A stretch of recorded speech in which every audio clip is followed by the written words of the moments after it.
Alive. Y Ya estamos. estamos en vivo. Veteranos, ¿cómo están? Muy buenas noches, bienvenidos a una nueva sesión de Bitácora de Veteranos. El día de hoy, como acaban de ver, tenemos una panelistas importantes, sobre todo por la fecha que ahorita la va a comentar Pepe. Y la charla de hoy día va a ser de lo más potente por los testimoniales que nos va a contar. Bienvenido, gracias por estar aquí con nosotros y Pepe, te cedo la palabra para presentar a los invitados. Veteranos, muy buenas noches. Los que siguen a veteranos también, muy buenas noches. Como comentaba John, hoy día tenemos pues unos invitados muy especiales que nos van a contar los testimonios que, bueno, lo que pasaron ellos ese día.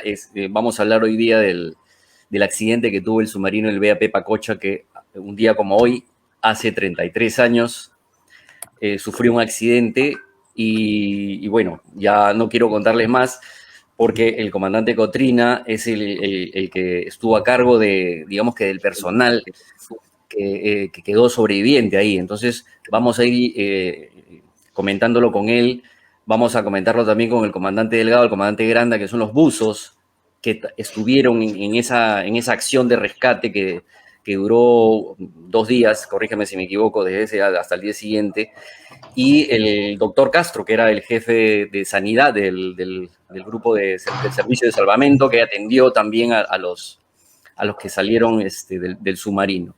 Entonces, voy a presentar al comandante Cotrina, que va a darles un pequeño resumen de su historia de vida, porque él, evidentemente, ni bien egresó de la escuela, se calificó en submarinos, tiene un posgrado en ingeniería nuclear en Buenos Aires, Argentina, hizo su curso de comando y Estado Mayor en la Escuela Superior, estudios en Network Engineering and Data Communications en los Estados Unidos, y bien, señora, está bien, especialista en Relaciones Internacionales y egresado del programa de maestría en Relaciones Internacionales del Instituto de Gobierno de la Universidad Particular San Martín de Porres, y también estudios de Desarrollo y Defensa Nacional en el CAEM.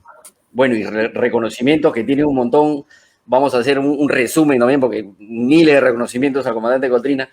Tiene la Cruz Peruana al Mérito Naval por acción distinguida a bordo del VAP Pacocha, medalla de honor de la Asociación Premarina, medalla de honor del Consejo Distrital de Surco, medalla por participación en el frente externo, en el frente interno, felicitación del Comando Conjunto y el Ministro de Defensa por desarrollos tecnológicos.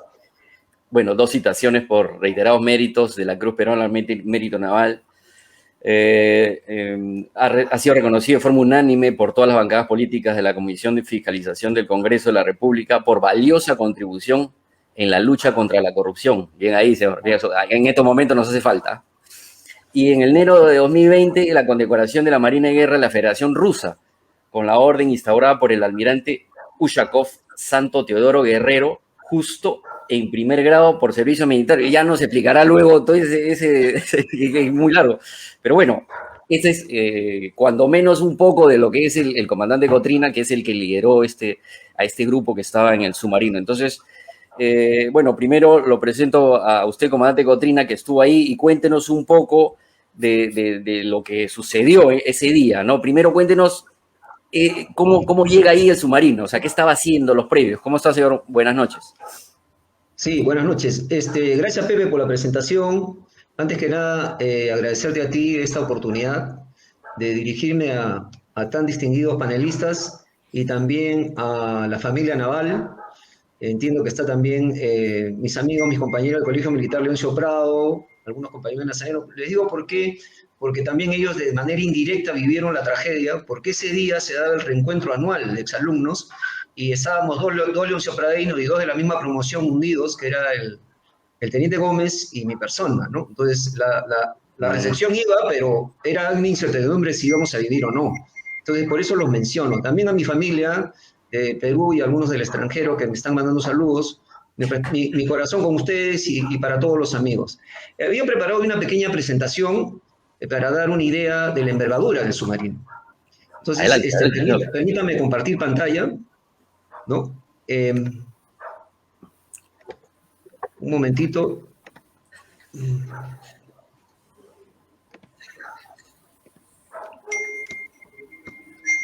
No sé si ya están viendo. Todavía no, señor. Todavía. Ahí ya recién está encrochando. Ahí está. Vea Pepa Cocha. Ok.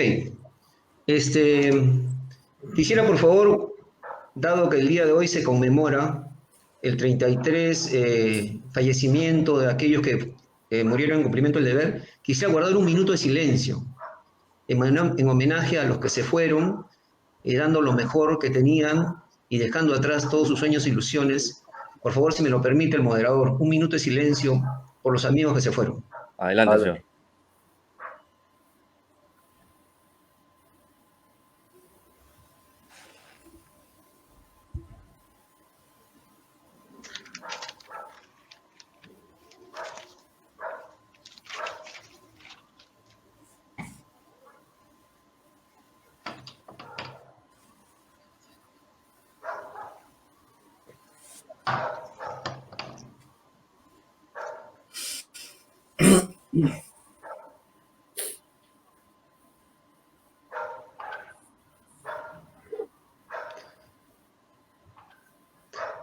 Bueno, muchas gracias. El BAP Pacocha es un submarino de construcción americana, era un submarino de construcción americana y tienen el escudo original del submarino con casco SS-403. Como ustedes pueden ver en pantalla, este casco estaba cortado en la parte de la vela, que es donde estoy señalando, pero después se modifica y se le pone una torre completa, ¿no? Era un submarino de la clase Balao, diésel eléctrico de los llamados oceánicos por la guerra que tenía que librar Estados Unidos contra el Japón y se necesitaban submarinos oceánicos de gran alcance. El desplazamiento del submarino era 1.526 toneladas en superficie y 2.391 toneladas en inmersión. Y era un submarino grande, ¿no? Su eslora era 311 pies, que aproximadamente son 103 metros, o sea, un submarino muy grande, de mucha capacidad de petróleos, víveres y personal, ¿no? Su altura era 16 pies y su ancho era 27 pies, ¿no? Tenía 4 motores diésel en 2 salas. Es necesario mencionar esto acá porque después vamos a ver cómo ocurrieron ciertos hechos en esos compartimentos. Tenía 2 baterías en proa y en popa de 126 elementos cada uno y daba teóricamente, cuando fue diseñado, 20.25 metros en superficie y 8.75 metros en inmersión. Quiere decir que el submarino daba mayor velocidad en superficie y menos velocidad en inmersión. Por eso que cuando se aproximaba o quería ir en demanda de un punto rápidamente, como varias veces nos ha pasado, subíamos a superficie, le dábamos mayor velocidad y cuando queríamos entrar en operaciones ya, entrábamos en inmersión y luego ahí no daba tanta velocidad. Este submarino hunde durante su trayectoria de combate 6 transportes, 6 unidades japonesas, sumando un total de 33.379 toneladas que logra hundir, ¿no? El submarino después es modificado, como ven, esa torre que la ven acá en pantalla, ¿no? Así fue modificada y así se le entrega a la Marina de Guerra del Perú y es repotenciado el submarino en los astilleros del Servicio Industrial de la Marina.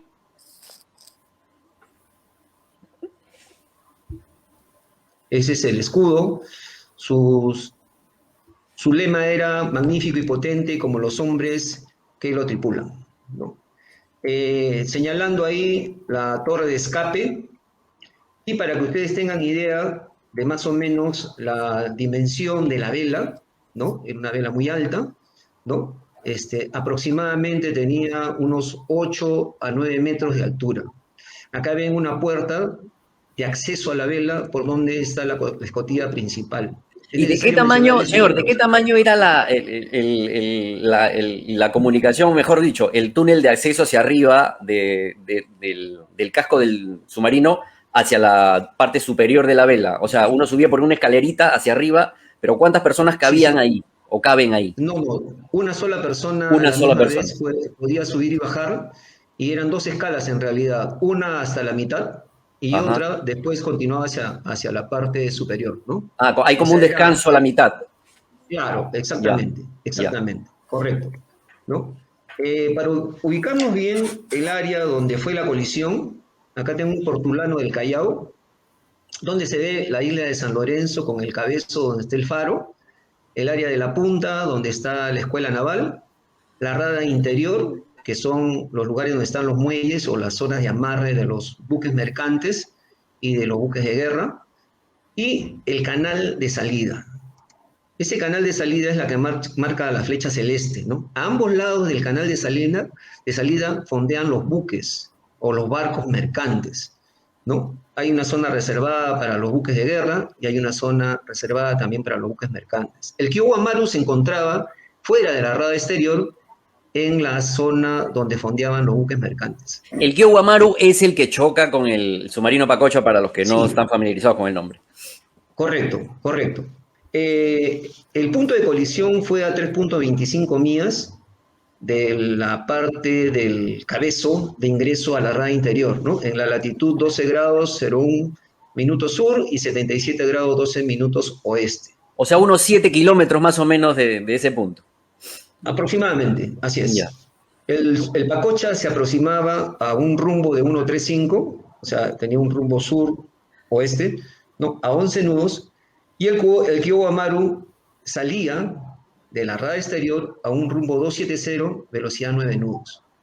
Pero la salida de todo buque tiene que ser con mucho cuidado, sobre todo en horas de la noche, ¿no? Si bien es cierto, tiene que encender su luz de navegación. Acá se ve el Kiowa Maru con sus luces de navegación encendidas, pero tiene que apagar las luces de puerto.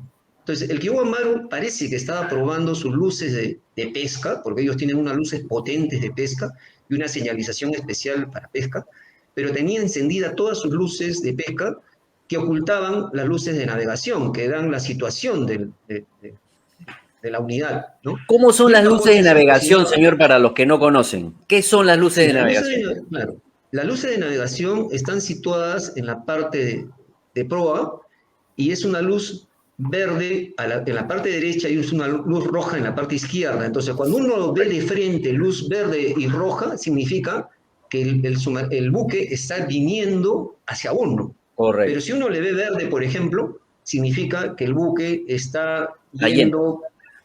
Claro, está yendo y mirándole la parte derecha del buque, ¿no? Correcto. Claro, y eso es un estándar universal. O sea, nosotros acá le mostrábamos la luz roja al Kiowa Maru. Correcto. Y el Kiowa Maru nos mostraba la luz verde. Y según las reglas internacionales para prevenir abordajes que son vigentes en todo el mundo, ¿no? El buque, pues, que a estribor ve la luz colorada, hay unos versos de Tomás Gray, ¿no? Que nos hacen aprender desde la escuela naval, ¿no? Claro, ¿no? Desde aspirantes en la escuela naval, dicen que si uno a estribor ve colorado, debe con cuidado obrar, ¿no? Moderar y caer a uno u otro lado, parar o dar atrás, ¿no? Pero el Kiowa Maru, después vamos a ver en el detalle todos los errores que cometieron. Ellos, el principal error fue poner piloto automático, en segundo, no apagar sus luces de puerto y salir pues prácticamente a una velocidad alta, ¿no? O sea, estaban saliendo a una velocidad temeraria. Ellos avistan al Pacocha, ¿no? Los vigías y el oficial de guardia avistan ya cuando están más o menos a unas 4.000 yardas, ¿no? Avistan, pero le ven solamente las luces, y no las luces de puerto, pero no le distinguen las luces de navegación. Entonces, esa tarde, a ver, señor, esa tarde era el clima típico del Callao en agosto, o sea, completamente nublado, y en la noche peor, me imagino. Sí, bueno, era pues una situación de penumbra, ¿no? Eran aproximadamente las 18:33 minutos, 35 minutos, ¿no? Cuando se avistan, ¿no? Entonces, la velocidad relativa pues, con la cual se desplazaba el Pacocha y la velocidad relativa también con la cual se desplazaba el buque iban prácticamente en rumbo de colisión. Cuando el vigía del Pacocha ve la luz verde, dice, hay un buque que se está moviendo, ¿no?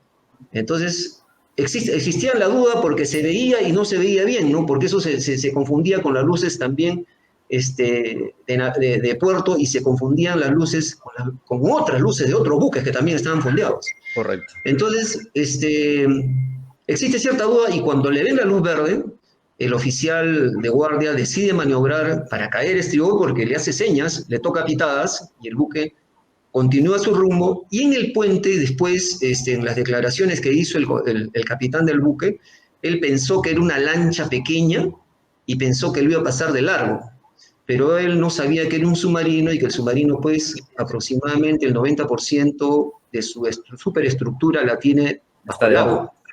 Claro, fue un exceso de confianza del capitán del barco, un exceso de confianza muy temerario, ¿no? Entonces, esta es una significación, cómo se produce la colisión y cómo el buque que pensaba pasar de largo, al final embiste al submarino, ¿no? Entonces, el Kiowa Maru navegaba con el capitán en el puente, pero tenía ploteador automático.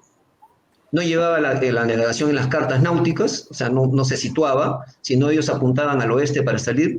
No tenía vigías, ¿no? Parece que todos estaban dedicados a maniobras de acomodar los aparejos, pero no vigilaban el horizonte, ¿no? Además de su luz de navegación verde y roja, llevaban pues encendidas todas las luces. Eso contravenía completamente los reglamentos internacionales para prevenir el naufragio.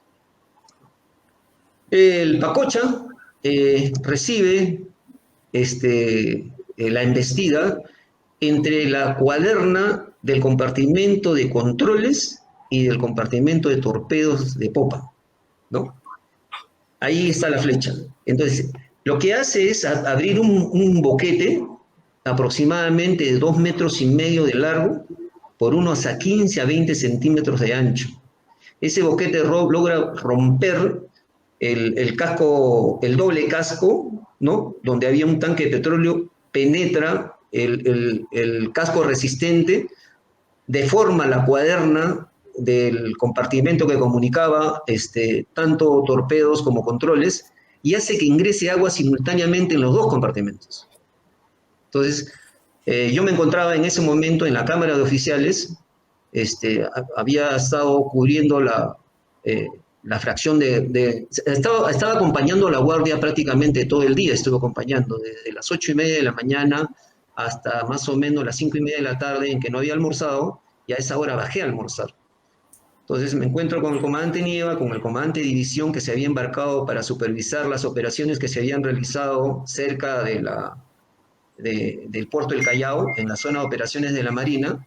Había sido una operación de lanzamiento de torpedo contra 2 unidades de superficie. Ya había salido todo bien y regresábamos a puerto en una actividad de entrenamiento rutinario. Y el comandante me releva, me dice: Roger, ya te quedas, no te preocupes, yo voy. Entonces el comandante sale de la cámara, yo me quedo almorzando. Ni bien terminé de almorzar, siento una explosión tremenda, ¿no? Yo estaba situado más o menos en esta parte, ¿no? Esta explosión ocasiona estas perforaciones, que este es el Pacocha, cuando ya está en dique.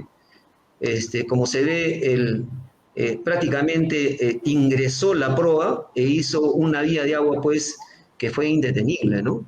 Y justo agarra el corazón donde se distribuyen los sistemas eléctricos del submarino, que es el puesto de controles. Ahí no solamente se distribuye la energía para la propulsión, sino también para el alumbrado de toda la unidad. Las escotillas que tenía el submarino, que tenía el submarino, eran 3 ubicadas, una en la parte de proa, ¿no?, en la parte delantera, una en la parte media y otra en la parte posterior, ¿no? Esa es la torre donde se ayuda también, se lleva el ploteo de navegación. Es la escotilla principal y esa es la puerta que comunica la salida de la torre, de la parte de la torre hacia la parte de la cubierta de proa. Todas esas estaban Cuando cerradas. se produce la colisión, perdón, sí, Estaban esas estaban cerradas. cerradas, pero en el momento que claro, esas están cerradas, pero en el momento que se produce la colisión, no se sabía qué había sido, porque sonó como una explosión, ¿no? El buque se quedó a oscuras, se quedó sin propulsión, y algunas luces de emergencia empezaban a apagarse y a prenderse, ¿no? O sea, prácticamente la colisión y el impacto fue tan fuerte que hasta las luces de emergencias las hacía fallar, ¿no? Y esas tienen unas baterías que duran cierto tiempo y conforme se va consumiendo la batería, ya el buque se queda a oscuras, ¿no? Entonces, y esas se cargan conforme también la batería va alimentándolas, ¿no? Bueno, va cargando esa batería recargable de la luz de emergencia. Entonces, a mí me dicen, ha habido colisión, no me dijeron si era por proa o por popa, porque el impacto se sintió en todo el buque, y por ahí escucho una voz que me dice, incendio en controles. Entonces, yo ya he llegado acá al puesto central, era el oficial jefe de ingeniería de la unidad, y procedo a través del compartimento de baterías de popa, máquinas de proa, aprecié que las máquinas estaban prendidas, máquinas de popa, ingreso a controles y lo primero que veo es las luces, no, perdón, las barras que conectaban las baterías hacia la propulsión general del buque estaban al rojo vivo. O sea, yo dije, bueno, hay un cortocircuito muy grande, ¿no? Y en segundo lugar, aprecio un olor intenso a petróleo. Entonces yo dije, bueno, acá hay un cortocircuito. Le dije, pero esto no es un incendio, esto es una inundación. Pregunté quiénes estaban en el compartimento de torpedos, el último compartimento, y acá se encontraban 3 personas, entre ellos el OM2 electricista Salas, creo que era OM1 electricista Salas, ¿no? Entonces, el personal, al ver que las máquinas funcionaban y el humo que botaban las barras incandescentes al entrar en contacto con el petróleo producían mucho monóxido de carbono y mucho humo, abren esta escotilla, la abren y empiezan a evacuar por esa parte, antes que el buque comience a ganar profundidad, ¿no? Pero ¿qué pasa? Que el buque el mar llega a cubrir esta parte de la escotilla hasta esa parte más o menos posterior, ¿no? Y el OM Sala se ve solo y él estaba tratando de salir por esta puerta, pero la inundación no lo dejaba, ¿no? Y él trataba de ver si había también algún compañero ahí mal herido, a quien ayudar, y él se inunda y se llena completamente el compartimento y él logra salir haciendo un pequeño escape libre más o menos a unos 2-3 metros de profundidad, ¿no? Y él sale y ya queda a flote, ¿no? Entonces, esta escotilla queda abierta prácticamente, la escotilla posterior queda abierta y yo pregunté si había alguien, me dijeron no hay nadie, comenzaron a llamar, no hay nadie, nadie responde. Entonces, bueno, todo el mundo suponía en medio de la oscuridad que efectivamente no había nadie y ya todos habían evacuado. Entonces dije, bueno, vamos a cerrar el compartimento, vamos a clausurar este compartimento de popa y vamos a introducir aire en este compartimento y para evitar que se inunde, ¿no? Pero ¿qué pasa? Todo Que también eso se está a inundando oscuras, ¿no? Todo eso sí, estaba a oscuras, bueno, sí, completamente a claro, oscuras.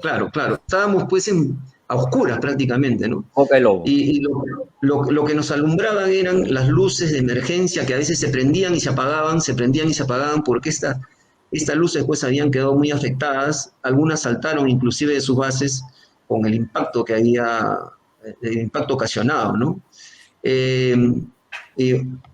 Yo ordeno que se introduzca aire al interior y el buque más o menos comienza como a tratar de calmar la inundación. Entonces procedo a la parte central.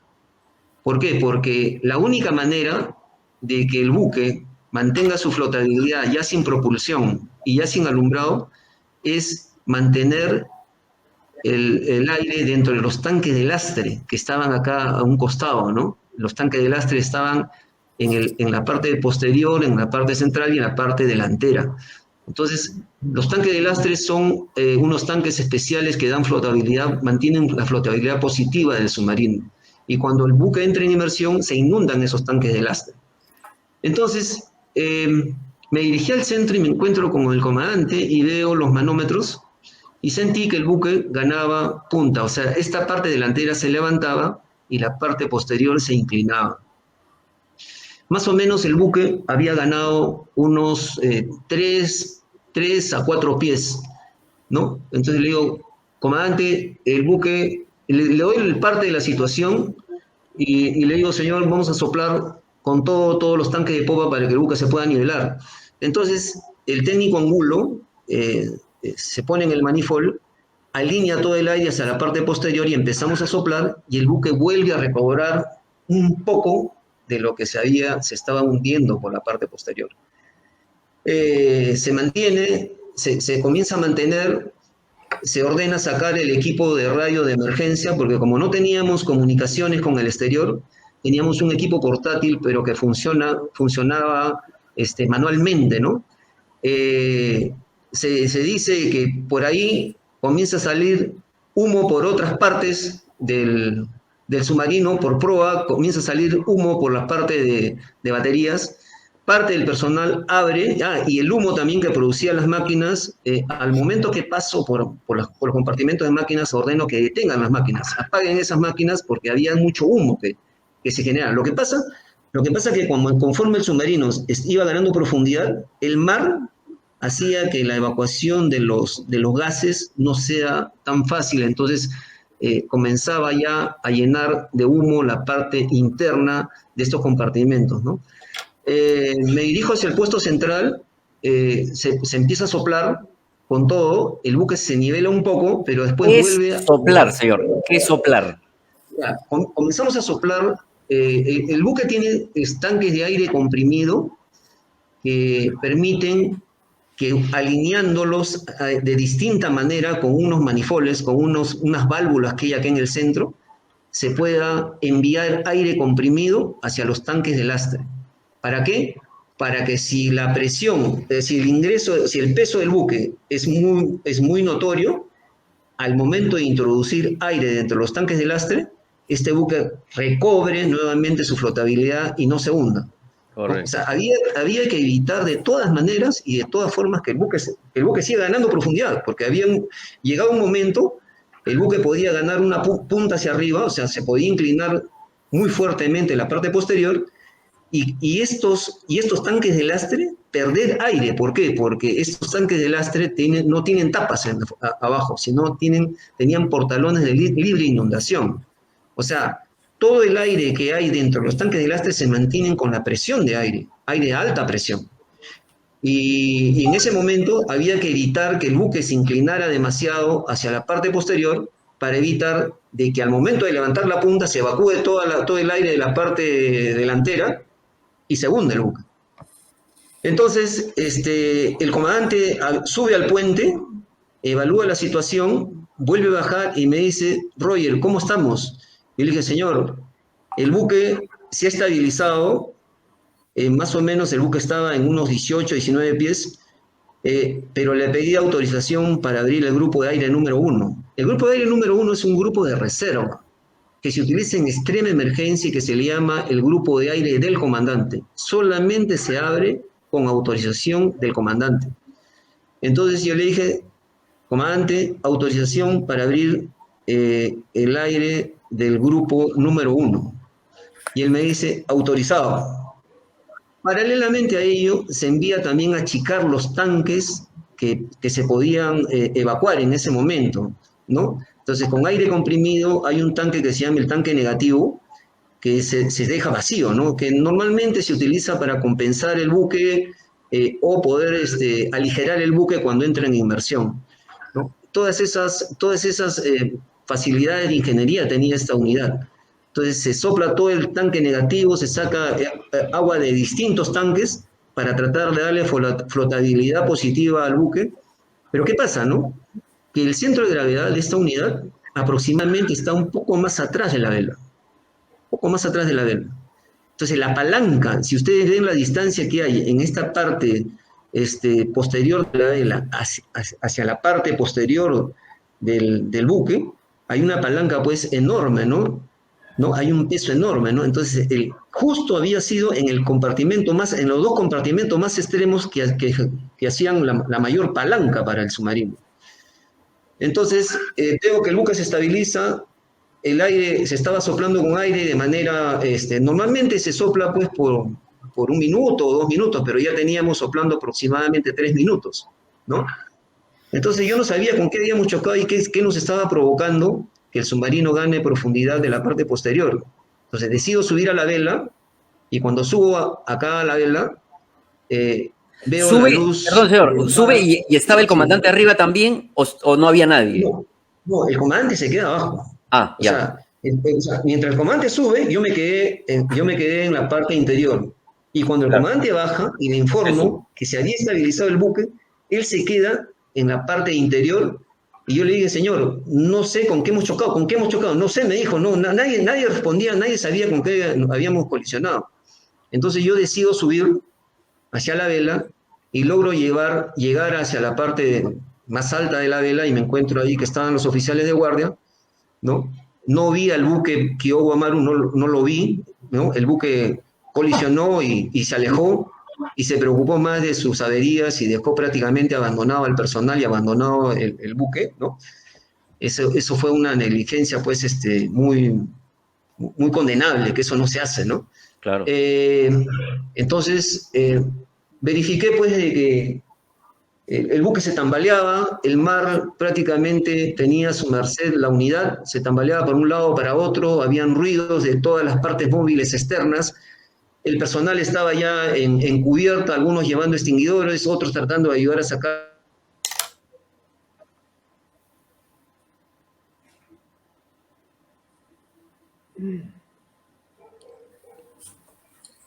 ¿Se congeló? ¿Se congeló? Sí. Oh. ¿No? Entonces, me encuentro con el comandante de división y me dice, Roger, hay que proporcionar chalecos al personal.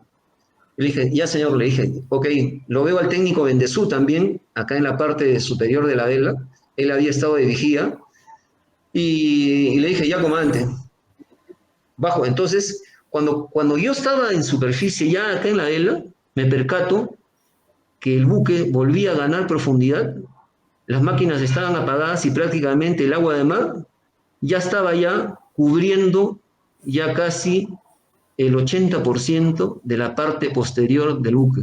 Y el buque comenzaba a ganar y a levantarse por la parte, o sea, a hundirse por la parte trasera y a levantarse por la parte delantera, ¿no? Entonces yo empiezo a bajar y cuando llego a este lado, esta puerta estaba abierta y observo que ya las olas empezaban a bañar esta parte delantera y algunos los hacía caer al agua, otros se lanzaban al agua y empezaban a alejarse. Y ahí creo que llego a tomar la decisión más importante de mi vida, ¿no? O sea, no niego que sentí unas ganas de correr, salir, lanzarme al agua, pero en ese momento, y sentí que algo salió de mi cuerpo, salió corriendo, pero me he puesto a pensar viendo la escotilla principal abierta, y yo he dicho, el comandante está adentro, hay personal que está luchando por el buque, y sentí que no los podía dejar, y decido ingresar al buque. Pero comienzo el buque se empezaba a levantar, ¿no? Entonces, ingreso y en el momento, y conforme ingresaba, empiezo a sentir pena de mí mismo. Digo, pucha, ¿qué estás haciendo, Roger? ¿Qué decisión estás tomando? Comienzo a ingresar, llego al puesto central, lo veo al comandante en medio de la oscuridad y le digo, comandante, tenemos que abandonar el buque. No responde al soplado. Ya me dijo Roger, vamos a tratar de salvar al personal. Esas fueron sus últimas palabras. Correcto, comandante. Y me dijo, procede a la parte de proa con todo el personal que puedas y que empiecen a salir por la escotilla de torpedos. Entonces, y llega también el teniente Gómez y le dice, Gómez, procede a la parte posterior, trae toda la gente para que pueda empezar a salir. La idea era salir por esta escotilla principal y por la escotilla de torpedos, ¿no? Pero en el momento que yo paso hacia el compartimento de baterías, escucho establecer condición de cierre alfa. ¿Qué significa? Que quien se queda en un compartimento se cierran las compuertas y ya no pueden salir, se quedan ahí donde están. Entonces, yo paso paso al compartimento de baterías, cierro la puerta, la aseguro, paso al compartimento de torpedos, cierro la puerta, la aseguro. O sea, cumplí con cerrar estas dos compuertas que comunicaban los compartimentos. Llego a torpedos y digo, salgan todos en estos momentos. Sale uno, salen dos, salen tres, y el cuarto que iba a salir, siento que no puede salir y empieza a ingresar agua. Y el agua, con la inclinación que había ganado el submarino, hacía resbaloso el piso. Muy resbaloso el piso. Entonces algunos se comenzaron a caer hacia la parte posterior. Y dije, ¿qué es lo que pasa? ¿Por qué no salen? ¿No? Decido subir por la escala, ¿no? Decido subir por la escala, llego y siento un puntapié en la cara, ¿no? Y me doy cuenta que era alguien que tenía la pierna atrapada en esta escotilla. En esta escotilla tenía la pierna atrapada. O sea, ¿qué había pasado? Que el submarino ya se estaba hundiendo. O sea, logró salir el primero, el segundo, el tercero, y el cuarto era el electricista Panana. Él cuenta que cuando él quiso agarrarse de la parte de la cubierta para salir y evacuar el submarino, dice que ya no vio el submarino, ya todo era mar, ¿no? Entonces, ¿qué pasa? Que el submarino ya se había hundido de la parte posterior. Esta parte estaba ya prácticamente inundándose del agua de mar, ya el agua de mar estaba ingresando por la escotilla, le había presionado la pierna y él siente que el agua comienza a correr por su rostro y comienza a hundirse. Entonces él dice, bueno, este es el fin, no me puedo zafar, me estoy hundiendo, y él dice, Dios mío, ayúdame, ¿no? Entonces yo, y a la vez, en la parte interna, yo logro levantar la escotilla, se libera él, dice que da 2, 3 brazadas, llega a superficie, y no ve el buque ya, ¿no? Y al momento de abrir la escotilla, toda la corriente del mar ingresa por esa abertura y me trae hacia abajo aproximadamente unos 2,5 metros, 3 metros, ¿no? Me trae hacia abajo. Felizmente no choqué con ninguna saliente en esa trayectoria, pero sí llegué a colisionar, llegué a caer violentamente sentado sobre una saliente de acero que sostenía las camas de la zona de habitabilidad. Y siento pues que ingresa el agua de mar con una fuerza y un ímpetu terrible, ¿no? Terrible. Entonces yo dije, bueno, esto es el fin.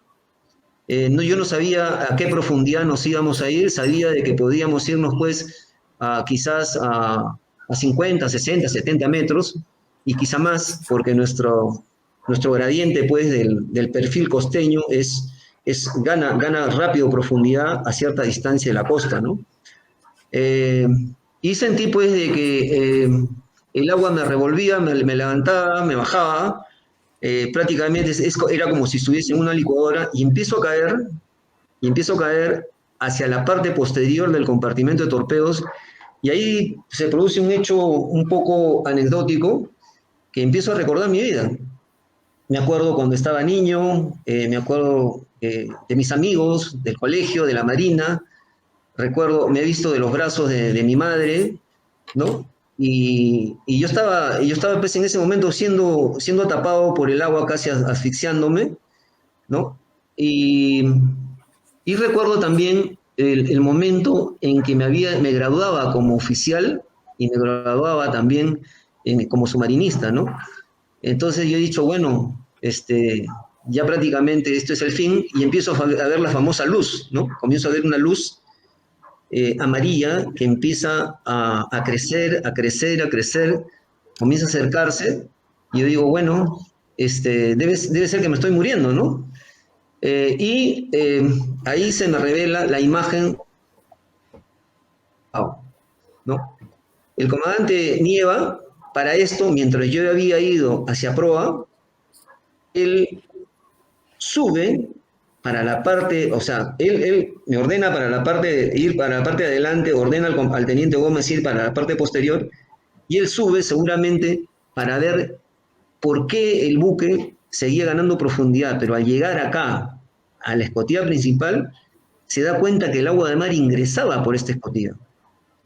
Ahora, y el comandante destraba la escotilla porque esta escotilla, cuando está abierta, tiene una traba que la sostiene para evitar de que se cierre, ¿no? Entonces él destraba la escotilla, la cierra, la asegura, ¿no? Y cuando él quiere evacuar, lo envuelve el agua de mar y fallece el comandante, ¿no? Bueno, si él no hubiese cerrado, no hubiese destrabado esta escotilla y el agua de mar hubiese seguido ingresando, nosotros en la parte interior hubiésemos tenido todo este compartimento también inundado. ¿Por qué? Porque la escotilla baja también estaba asegurada, las dos escotillas. Entonces, el hecho de que el comandante Nieva destrabe la escotilla y la cierre y la asegure, nos permitió que este compartimento estuviese habilitado para después tomar acciones posteriores, ¿no? Entonces, muere en cumplimiento del deber, ¿no? Y su acción nos permitió de que pudiésemos, pues, tener la esperanza de sobrevivir. El buque queda en esta situación. Ahora, señor, antes de que continúe, ¿qué hora era y en cuánto tiempo se hunde el buque? Más o menos, Sí. ¿qué serían? ¿Las 7 de la noche? Se hunde en 5 minutos. 5 minutos. O sea, todo lo que usted nos cuenta transcurre en 4 o 5 minutos. Sí, efectivamente. Todo lo que les he relatado sucedió en 5 minutos. ¿Y quién llevaba la voz? Porque me imagino que en varias secciones del submarino deben haber habido grupos organizándose para tratar de impedir esto. Entonces, usted estaba en lo que nos ha contado. ¿Qué otro grupo había? Me imagino que el teniente Roca, que también fallece, tendría algún tipo de misión y así por grupos, sí. o todos estaban en un solo sitio y alguien, o cada uno se disparaba por su lado. ¿Cómo era? Porque me imagino que debe haber sido un caos eso. No, a pesar del caos reinante, la disciplina y las enseñanzas para las cuales somos entrenados no se perdió. En ese momento todo se estaba organizando. ¿Por qué? El teniente Roca, por ejemplo, que fallece, en el primer momento que a mí me dicen que acá en la parte posterior hay un incendio y yo noto inundación, yo regreso, paso por estos dos compartimentos y me encuentro con él acá. Ahora, esta zona es peligrosa, ¿por qué? Porque es una zona de habitabilidad, donde hay colchones, donde hay frazadas. Es una zona que cualquier cortocircuito haría que esto acá se produjera un incendio, ¿no? Por el material comburente que hay ahí. Entonces, yo me encuentro con el teniente Roca y le dije, Lucho, le dije, quédate acá, porque hay cortocircuitos y chequea que no se produzca ningún incendio en este lugar. Está bien, señor, él me dice. Y he visto que estaba acompañado de 2 personas más. Uno de ellos era el técnico González Pisfil y el otro era Juan Orea Rojas. Entonces, él ha visto que se producía humo y él ha ingresado a ver al personal que estaba en esta zona. Pero ¿qué pasa? Que cuando se produce el cierre hermético del buque, él se queda encerrado en este compartimento acá, se queda encerrado, ¿no? Pero cuando el buque navega en superficie, hay una válvula que se llama la inducción principal, que es una válvula que está en un mástil, que permite que el aire ingrese para el funcionamiento de las máquinas. Pero ¿qué pasa? Que cuando el mar logra tapar la vela, ingresa agua por la inducción principal, inunda este compartimento, lo llena hasta el tope y presiona la puerta. O sea, era imposible abrir la puerta, ¿por qué? Porque la presión del mar estaba totalmente sobre esta puerta. Entonces, el teniente Roca realmente fue más allá del cumplimiento del deber, cumplió sus funciones de oficial de control de avería y entregó su vida tratando de salvar a otras personas. Pero con él fallecen también 2 integrantes del personal del Pacocho. Entonces, bueno, él estuvo en ese compartimento. El teniente Gómez estuvo a cargo del compartimento de también, o sea, él cuando ingresa, el teniente Gómez, a baterías, él no ve a nadie, ve al personal y los empieza a llevar al puesto central. Llega, ya el comandante había salido y había asegurado la escotilla, pero se llena de agua completamente el compartimento de torpedos de popa, se llenan máquinas, controles, se llena de agua completamente, máquinas también se llena de agua en parte, ¿no? Pero después cuando la inducción principal, ingresa agua por la inducción principal, se llena completamente de agua estos dos compartimentos y aquí se detiene la inundación. Baterías se llena parcialmente, ¿por qué? Porque esta escotilla, el personal al momento que sacó el equipo de radiooperación de emergencia, deja abierta esta escotilla. Entonces, por aquí ingresa agua, pero no logra inundar todo el compartimento, sino logra inundar hasta la altura donde cubre el agua las baterías. Y después se produce el gas cloro acá, ¿no? Y el puesto central, ¿no? Cuando ingresa el agua y el comandante niega cierra, el agua logra inundar un cuarto de bombas. Entonces, teníamos 4 compartimentos inundados, parcialmente un quinto, y un sexto también inundado parcialmente. Eso después lo verifico después, eso después se verifica, ¿no?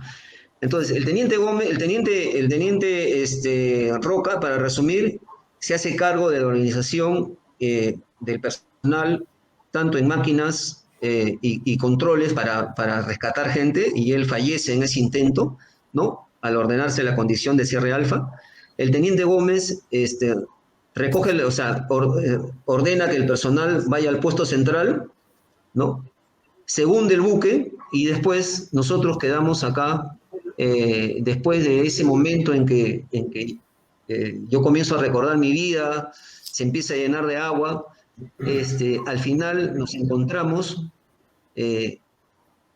más o menos 8 personas en el compartimento de torpedos de proa y en el otro lado habían 14 personas, ¿no? En total 22 personas. Más o menos para que ustedes tengan una idea de la altura y la escala que había, la escala para subir a la torre, a la escotilla de torpedos de proa, ¿no? Este es baterías, este de acá es baterías, este es puesto central, ¿no? Y acá se produce la colisión, ¿no? Ha habido una investigación que hizo el Vaticano y un testimonio mi persona dio, porque cuando me hundo, yo veo la figura de esta madre que ven acá, y muchos dicen, oye, ¿qué tiene que hacer una monja croata con la Marina peruana? Pero María de Jesús Crucificado Petković nació el 10 de diciembre de 1892 en Korčula, en Croacia, y su vida estuvo dedicada al bien de los más necesitados, ¿no? Y el 4 de octubre de 1920, después de la Primera Guerra Mundial, funda la Congregación de las Hijas de la Misericordia y extiende su obra por casi toda Europa por la hambruna que había. Y se especializa en atención de los enfermos y de los niños. Pero acá hay algo importante que sí quiero mencionar, ¿no? El 15 de febrero de 1956, la Marina de Guerra del Perú envía una comisión a Roma. Y esta comisión estaba presidida por el contraalmirante Llosa y el doctor Basil Willing. ¿Qué ocurría? Que se estaba construyendo y terminando ya el hospital naval que existe ahora en la Avenida Venezuela, porque antes, si no me equivoco, estaba en Bellavista. Entonces se necesitaban personas con experiencia que pudieran organizar toda la parte de enfermería del hospital y que tuvieran pues una dedicación y una organización para ordenar todo lo que era las ropas de cama, todo lo que eran las utilerías que utilizan en las diversas salas. Y es así que firma la Marina de Guerra del Perú un convenio con María de Jesús Crucificado en Roma para que las madres vinieran al Perú y ayudaran en esa labor de implementar el nuevo hospital naval. Y es así que llegan al hospital naval. Y esto acá se ha sacado como referencia en la revista El Médico de a Bordo por el contraalmirante Fernando Casereto Alvarado. Bueno, yo desconocía eso, yo siempre vi las madres ahí, pero no sabía esta historia, ¿no? Después me he enterado, ¿no? Tan es así y tienen tal servicio a la Marina que la Marina las condecora con la Cruz Peruana al Mérito Naval. O sea, la utilidad que dieron las madres fue muy importante, ¿no? Esta acá es Y sus usted es seguidoras. devoto de ella, me imagino. Bueno, lo que pasa es que el año anterior había yo estado trabajando en la oficina de proyectos, me hospitalizaron por comer algo infectado y estuve internado en el hospital y me visita una madre y me entrega el libro de ella. Y al leer el libro, me entero de que ella era croata y que había desarrollado su congregación en un país comunista, porque Croacia pasa a formar parte de Yugoslavia, ¿no? En donde pues el régimen comunista no permitía que hubiera pues funcionarios en las iglesias católicas, ¿no? Incluso encarcelan a varios integrantes de la iglesia católica.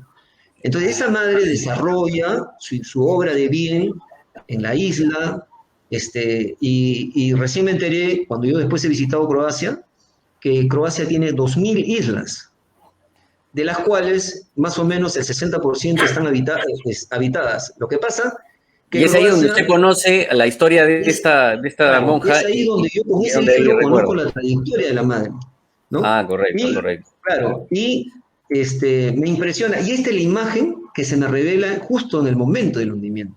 Entonces yo leo la historia de la madre y hay una parte donde ella estuvo ya a punto de fallecer y se encomienda a Dios y pide que Dios la lleve al cielo. Entonces en ese momento que yo me vi solo, que estaba entrando agua y que me estaba ahogando, yo lo único que dije, bueno, madre, por favor, ¿no? Ya que ya yo estaba de acá de la escotilla, estaba cayendo hacia la parte posterior, ¿no? Había comenzado a ver todo el recuento de mi vida, comienzo a ver la famosa luz, veo la efigie de la madre y le digo, madre, bueno, tú que encomendaste a Dios, lo único que yo quiero es que si tú me lleves al lado de Dios, nomás nada más, ya me encomendé a ella, ¿no? Me encomendé. Pero ¿qué pasa? Que en la segunda vez que le digo, madre, yo sé que tú eres muy buena, llévame al lado de Dios, es lo único que quiero. Y en ese momento estalla la luz, estalla esa luz que iba creciendo despacio, estalla, abro los ojos, reacciono, saco la cabeza fuera del agua, empiezo a respirar y siento que todo el agua me arrastraba hacia esta pared de acero, logro amortiguar con los pies, ¿no? Para esto el técnico Bendezú había bajado a sacar chalecos para dárselo al personal de superficie y él providencialmente también había ingresado acá a este compartimento. Entonces el técnico Bendezú había estado subido en una parte alta, yo logro sacar la cabeza y empiezo a regresar contra la corriente que ingresaba por esta escotilla. Llego a la escala, ¿no? Y con el agua ingresando, empiezo a subir lentamente, con dificultad, y me doy cuenta pues que había ingreso de agua abundante, que prácticamente no me dejaba ver, no me dejaba abrir los ojos, pero a tientas agarro la volante de la escotilla, presiono con todas mis fuerzas y se cierra, y se llena, y se cierra, ¿no? Y se deja de llenar el agua. Bueno, esa cerrada de la escotilla fue providencial. ¿Por qué? Porque el buque se queda inclinado 11 grados y el agua que se había llenado en la sentina se queda escasamente a 2 o 3 centímetros del borde de este compartimento que comunicaba acá a baterías. ¿Qué hubiese pasado si no se hubiese detenido la inundación?